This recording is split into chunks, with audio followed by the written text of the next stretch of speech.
Hello friends, welcome back to Samayal 14 channel. எல்லோரும் நல்லா இருக்கீங்களா? நல்லா இருப்பீங்கன்னு நினைக்கிறேன். வாங்க சேனலுக்குள்ளார போகலாம்.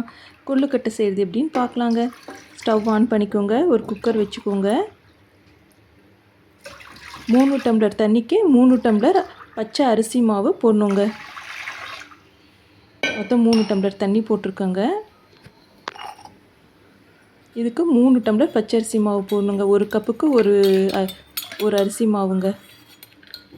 1:1 அந்த ரேஷியோவில் போட்டுக்கோங்க. ஒரு ஸ்பூன் எண்ணெய் போட்டுக்கோங்க தண்ணியில்.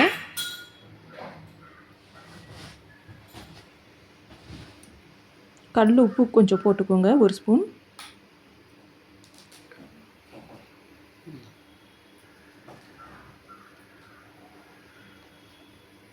ரெண்டு ஸ்பூன் கல் உப்பு போட்டிருக்கோங்க. 3 ஸ்பூனுங்க மொத்தம்.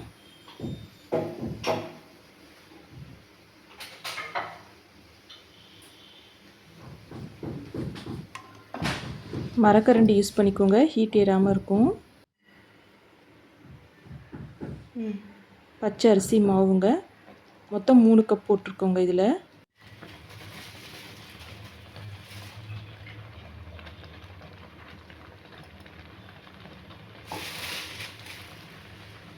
எதுவும் கிண்டி விட்றாதீங்க. கிண்டிங்கன்னா அது இது கட்டி கட்டியாக வந்துடுங்க. அதனால் கிண்டாமல் வைங்க.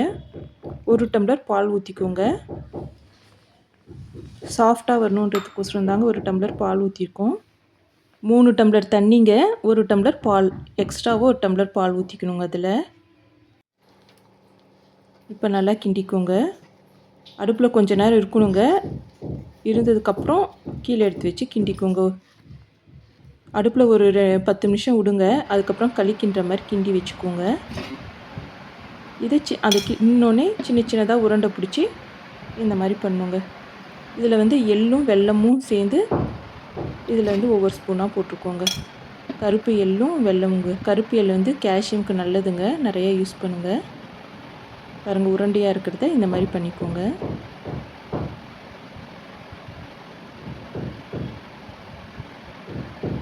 பால் ஊற்றுனீங்கன்னா தாங்க உங்களுக்கு சாஃப்டாக வரும். அதுக்கு தாங்க ஊற்றணும். இட்லி குக்கர் இருக்கு இல்லைங்க, அதில் ஒவ்வொன்றா வச்சுக்கோங்க. உருண்டை பிடிக்கும்போது கொஞ்சம் எண்ணெய் கூட வச்சுக்கோங்க. லைட்டாக தொட்டு தடவுன்னா உங்களுக்கு ஈஸியாக இருக்குங்க, ஒட்டாமல். பாருங்கள், இட்லி குக்கரில் லைனாக அடுக்கி வச்சுக்கோங்க.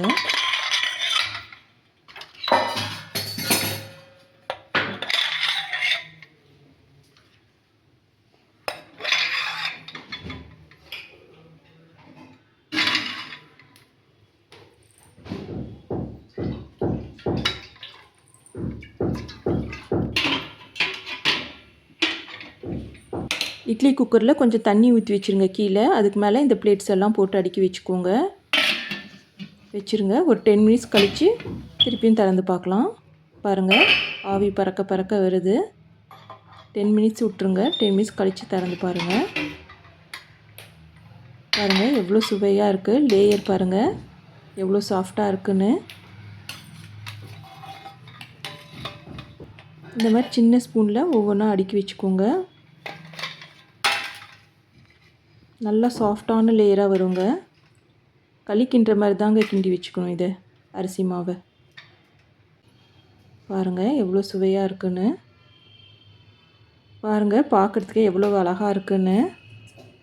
லைக் பண்ணுங்கள், ஷேர் பண்ணுங்கள், சப்ஸ்கிரைப் பண்ணி வச்சுக்கோங்க.